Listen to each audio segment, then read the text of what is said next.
we have a responsibility to get the work to the streets. MDOT presents the Extra Mile Podcast. Highways, movement of goods, these are things that we rely on every day. Got to have the ability to get their product to market. As long as you're performing, we want to be behind you pushing. Welcome into another edition of the Extra Mile Podcast presented by the Mississippi Department of Transportation. I'm MDOT Digital Media Manager Paul Catul. As always, I'm joined by my co-host Will Kraft. He handles government and constituent affairs at MDOT, and I'm very excited. We're back at my old stomping grounds today on the road. We are on the Square Books balcony on the historic Oxford Square, and we are very excited about today's guest. We are talking to Oxford Mayor Robyn Tannehill. Thank you so much, Mayor, for joining us today, coming and making the trek across from City Hall over here. Well, it was a beautiful short walk. Thank you so much for having me. It's an honor to be with y'all today and excited to have y'all in Oxford. Yeah, love it. Absolutely. Paul, real quick, so where are we at right now? Right? This is the Square Books. It's a very famous small bookstore, nationally kind of renowned. Yeah. And we're on the balcony, so actually if you're listening right now, we recommend actually watching on That's YouTube. Right. Because it's a beautiful backdrop, for sure. And so just a little bit of information about Mayor Tannehill. So she's worked in economic development, tourism here in the city of Oxford. She was an alderman, and of course now mayor. So Mayor Tannehill, why did you decide to run for mayor of Oxford? That is such a fabulous question. Let's hear it. I wish I knew. No, just crazy, I guess. I, as you said, have worked in economic development and the Chamber of Commerce and was the director of tourism many moons ago.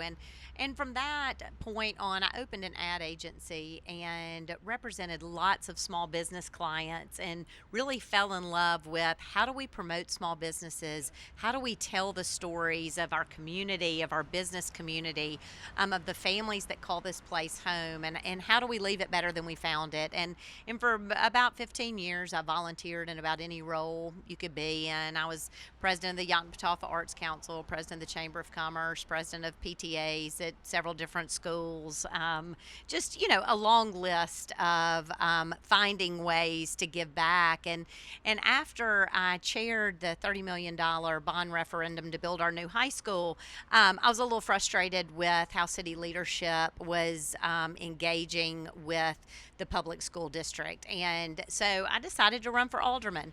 I'm an art major, which gives people great comfort in me managing an $82 million budget. And so I would tell people I'm running for alderman. They were like, wait, what? And so I just decided I'm one of those people that puts my money where my mouth is. And I was offering a lot of suggestions and just decided I'm just going to jump in there and see if I can make a difference. And so I was very blessed to win that position, and for 4 years served as alderman, and realized that a lot of the things I wanted to change, I needed to be in the mayor's seat to really affect that change. And so when the mayor at that time decided not to run again, I threw my hat in the ring.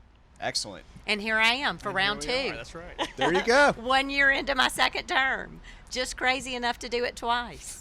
Love it. And I know the people of Oxford love you, and you've done a great job by all accounts for what our input is. Everything's going great around here. A lot of stuff going on always. The place is hopping. We've got cars moving around. Roundabouts. You guys have a lot of roundabouts around here. We do love a roundabout. You like the roundabouts? We do. I told Chancellor Boyce when he was appointed, I said, it seems like every chancellor these days comes in and changes our mascot. So we've got one for you. The running roundabouts. We've put them everywhere. That's awesome. Come on, let's do it. Being in elected office, I'm no different than anyone else. I just get hammered on social media all the time. And one of the latest fake accounts that was set up was Roundabout Robyn. Yeah, I was like, you may think that's an insult, but I kind of like it. So, it is, we do have a lot of roundabouts. Of course, we're sitting right now at the original roundabout. That's right, sure. The historic downtown square is our original roundabout. The next roundabout that surfaced is at Gertrude Ford and Old Taylor Road. And, we knew that was a spot that we didn't want a three-way stop. We didn't want a red light. We needed traffic to move efficiently there. And Oxford is a town that really, roundabouts are such a great solution for us because we have few places where it's constant high traffic. We have peak hours, peak times of the day, school drop-offs, special events, that kind of thing, where if you had a red light there, you would have long periods of time where people are unnecessarily waiting at red lights, and the roundabout allows them to move through. So we had Gertrude Ford and Taylor Road, and then we started talking to MDOT about really creating a better spot at Highway 6 in South Lamar. And so, we visited about different solutions there, and with MDOT arrived at roundabouts kind of being the best solution there. And as you can see now, we have put them just, about anywhere you can. And we love them. But you don't have those people that get T-boned at a red light anymore. So the accidents that happen are somebody getting rear-ended because you thought the person in front of you went ahead. It provides much slower traffic, much more efficient movement throughout town. So we're big fans of the roundabout. I don't know if some folks are skeptical, but as you would attest, they're situationally, they are perfectly fine in different spots. They work well. Someone has joked before on this podcast that you got to hit those things about 65, and then that's how you get around it. Come on, Will. That's right. On two wheels. Totally kidding. Do not take that into advice. That's right. This is advice from your Department of Transportation. Yeah, unsolicited. So besides the roundabouts in town, any other MDOT projects that have already been completed or on the docket that you're excited about? Well, we have one in particular that is in the design phase right now. I think we got our environmental impact studies finished this past week. We're in the process of purchasing some property that has to be acquired, but you'll be shocked to know 3 more roundabouts at University Avenue and Highway 7. And it's a project that is being jointly funded by the City of Oxford, Lafayette County, and MDOT. The state legislature has provided us with about $4.5 million for that project and through MDOT, and so we are super excited. That is probably our most dangerous intersection in town, one of our busiest, and so that will make a huge impact, and we appreciate the partnership with MDOT, and we're moving along. And mentioning all these MDOT projects, the roundabouts, none of this is the least of which attributed, I don't know if I phrased that correctly at all, but the explosion of growth, right? That a lot of these things that you're talking about, these projects, got to get the traffic moving because there's been so much explosion of growth. Paul mentions all the time that every time he comes back up here, it looks different. There's something new, something going. What do you think that's because? Well, we're excited that is the case. And, we have growing pains for sure. I say often that if your largest challenges are the result of tremendous growth, you should just say thank you. And so we do. But that does not mean that there aren't challenges. I would say the growth can be attributed to a lot of different things. Number one, the best public school district in the state. We have people that have moved from communities all around us to be able to put their kids in public school and not have to pay for private school. We are seeing that even more as our workforce can work from home and commute and that kind of thing. We're seeing more and more families locate here. Obviously, we've got an amazing university. And as it has grown with faculty and staff and students, that has certainly increased our population. We have our largest freshman class we've ever had before.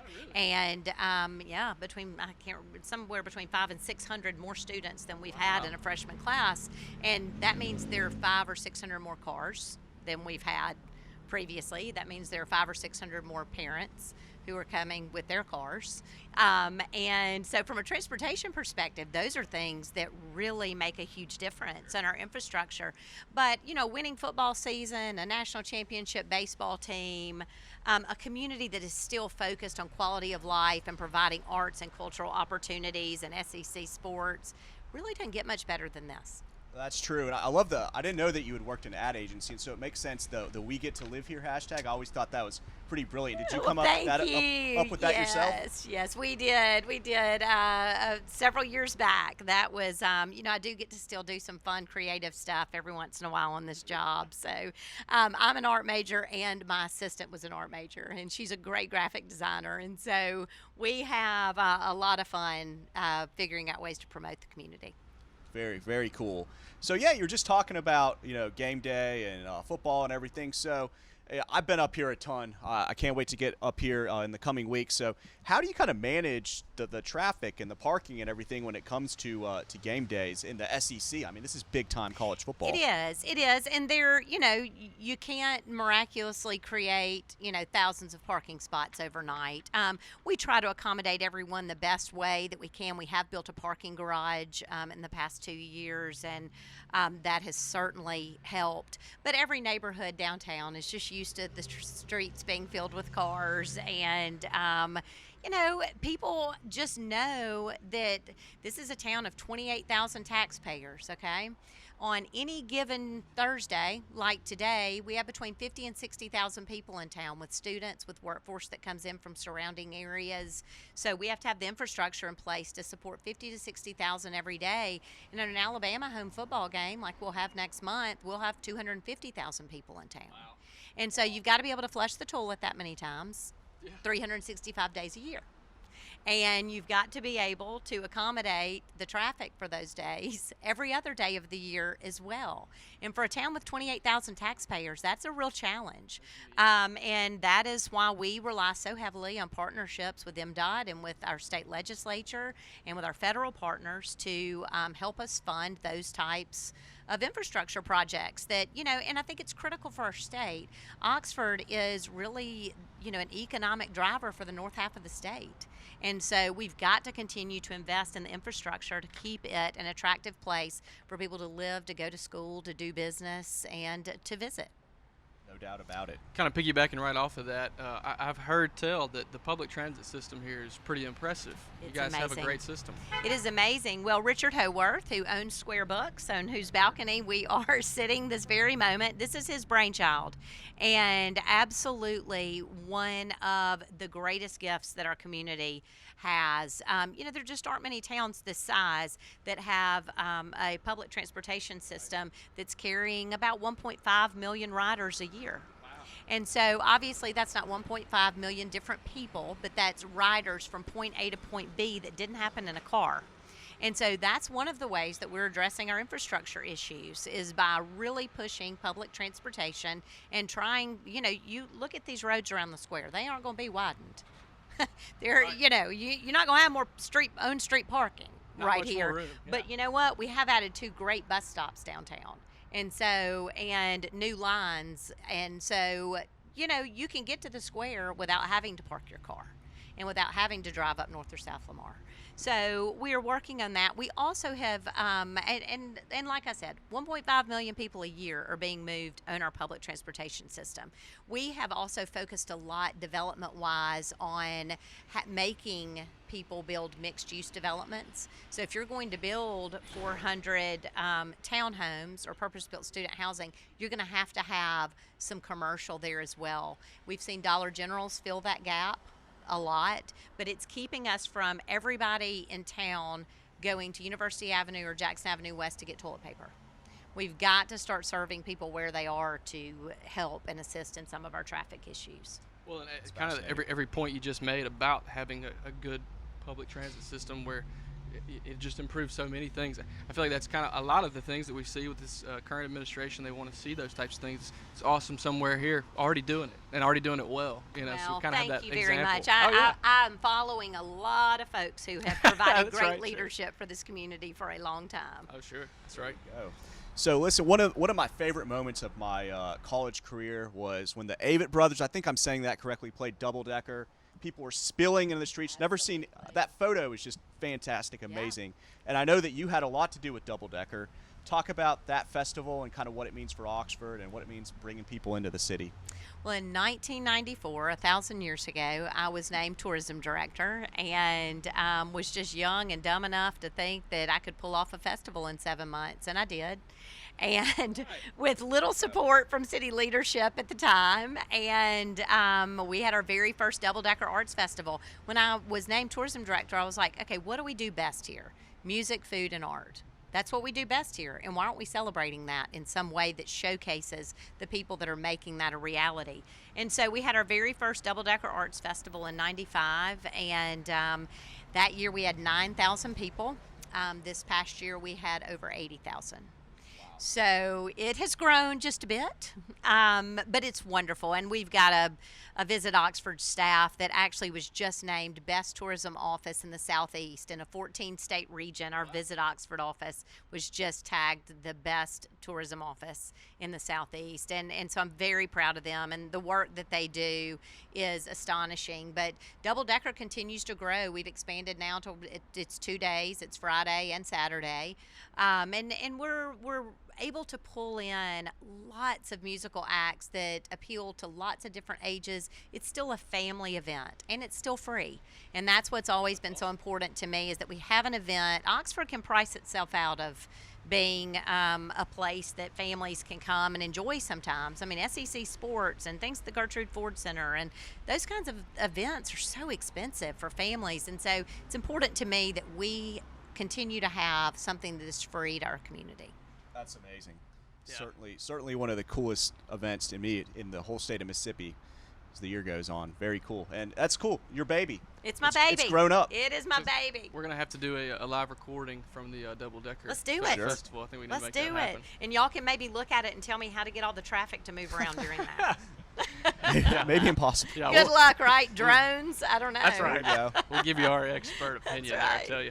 Well, Mayor, a little bit of an off the beaten path question here, but certainly one that we have come to love with our podcast. I know you probably have to be careful about your recommendations in the hometown here, but maybe a favorite spot to go eat. And even if you're traveling, maybe trying even to get save me in yourself. trouble? I was about to say, It could be out of town. outside of Oxford. Outside right? of Oxford. We know Well, you love that might everything get me here. in worse trouble. It's true. No. Doesn't have to be one. We'll do it. Well, you know, when you are in a town that has multiple James Beard Chefs of the Year, and a town that is recognized in Southern Living probably 9 out of 12 issues a year because of their food, narrowing down to one restaurant is just impossible. Fair. So, you know, it's one of those things that we have so many amazing restaurants that it just kind of depends on what you're in the mood for. And do you want to brave square traffic to eat, or do you want to go down West Jackson, or do you want to go out to Eastgate Shopping Center and have some sushi or a pancake? Because you can have either. And it's, you know, I would tell you if I had one favorite, but I just don't. That's fair. I just don't. I love them all. We are, like any good mayor would say, right? But we are so blessed to have amazing food in this community. And, you know, people say, what's the secret sauce for Oxford? How do you get on all these lists and you know, and all these magazines and that kind of thing? What is it? What is it that pulls everybody your direction? And, you know, I tell them all college towns I think are cool. I mean, they all have a certain atmosphere that is hard to recreate in a community that's not a college town. But a lot of places have thriving downtown districts and tree-lined streets and beautiful architecture and good public schools. But what makes Oxford different to the people? And, you know, a lot of that shows up in our hospitality industry with the people who continue to work on their craft and create amazing dining options in Oxford that pull the masses in. We are actually going to have, if I can plug real quick, Holly Jolly Holidays that will be from Thanksgiving through the first of the year. Ooh. And it's the perfect time during the holidays to do your shopping and to come try out some of those amazing restaurants. And we're going to have ice skating outdoors for that period of time as well. So Hey, you heard it here first. that's right. Live and breaking. That's That's awesome. right. Yeah, Yes, absolutely. we're super excited I'll have about to make it. a plan to come up. Very cool, very cool. I love the Square Jam, also on the square, with the setting up a whole basketball kind of. Coming up in a few Oh, weeks. yeah. Very cool. That is Yeah. very cool. October the 14th. October be the there or be 14th. square. I like it. Mm-hmm. There's that branding again. Well, this It's was just everywhere. an awesome conversation. We really appreciate you making time for us. Oh, and man, coming I out. appreciate you inviting me. I enjoyed it.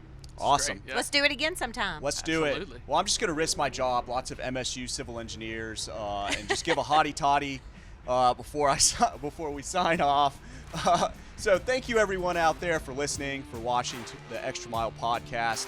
You can watch and listen to episodes by visiting gomdot.com/the extra mile. Be sure to follow us on Facebook and Twitter at Mississippi DOT is the handle. We want to thank our producer, Katie Hornsby, our editor, Drew Hall. They made the trek up to Oxford with us. So remember to drive smart out there on Mississippi highways.